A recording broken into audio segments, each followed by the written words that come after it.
You gotta get into the groove.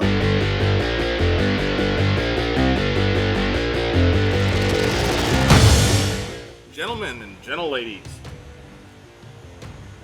if you've been following the ATF nonsense lately, you know that there's been some shenanigans going on with them changing and then changing again and then changing back and then changing back and then changing. They're changed.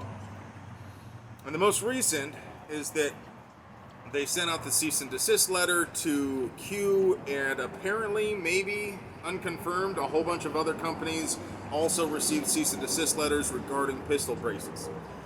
And all of that has to do with the way the ATF decided to measure the braces. So I just want to make sure that you guys are all up to speed, and that that we should all measure these braces the correct way, so that we're not accidentally in possession of an unregistered short barrel rifle. Here's the correct ATF approved message for measuring. First, what you're going to want to do is make sure this, of course, you're going to clear the weapon and all that before. I've done that, but just for the safety, Nancy's. Oh, there we go. Yes, it's still clear. So, you're going to want to extend the brace all the way. You're going to want to extend this tape measure out, and you're going to want to make sure that the index is correctly in the middle of the trigger. Then you're going to want to come back around this direction, and it's important to wrap this tape measure around 3 or 4 times.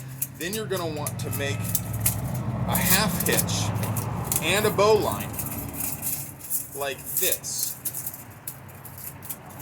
Once that's on there, you're going to want to line it up correctly, and then look at the closest 16th, which is 4/16 over the closest 16th. And in this case, it's going to be 33.5 inches, which of course is in excess of the entirely arbitrary limit that the ATF made up in their heads for reasons because they wanted to. So I'm going to have to chop this up into little pieces with a torch and throw it in a lake. Did anyone think to dredge the lake? Or I won't do that, because Dave Chappelle said it best. In all seriousness, what I would like to do with this video is kind of like our gun boxing videos we've done in the past. This all represents stuff that we'll be using in upcoming ARFCOM reviews.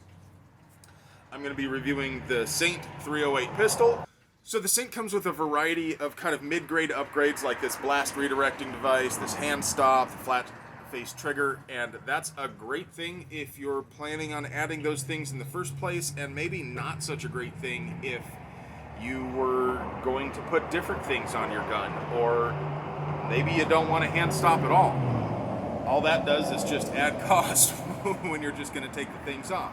It's a little hit or miss there.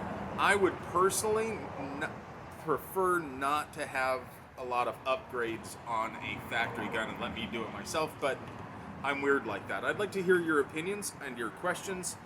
This is going to be a full review on the AR15.com YouTube channel, so whatever stuff you ask me here, I'm going to do my best to cover in the actual review, so stay tuned for that.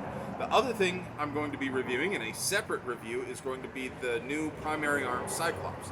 It's pretty much the same as their earlier Cyclops, but it has a green reticle, and it's much brighter than it was before, like way brighter, like truly red dot bright.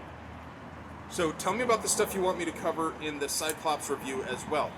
This magnifier and the GG&G mount is probably not going to get its own review episode on the AR15.com YouTube channel unless you guys can come up with enough stuff that you want me to cover. If it would make for a reasonable video to watch that somebody wants to actually see, I'll consider reviewing it. But as useful as a 3x magnifier is, it's not really interesting enough to make its own video, and it'll probably get incorporated into the same video along with the Cyclops. If you disagree, let me know. Again, Whatever questions and comments you have about the 308 Saint pistol and the primary arm Cyclops, as well as the magnifier and flip mount and all that stuff, leave that in the comments, and that's going to help me make the video for the AR15.com YouTube channel. If you love me so much that you want to get me more beer money, I promise I will never, ever spend your money on low-quality beer. Donate to me on Patreon, support me through the Teespring store. I love you.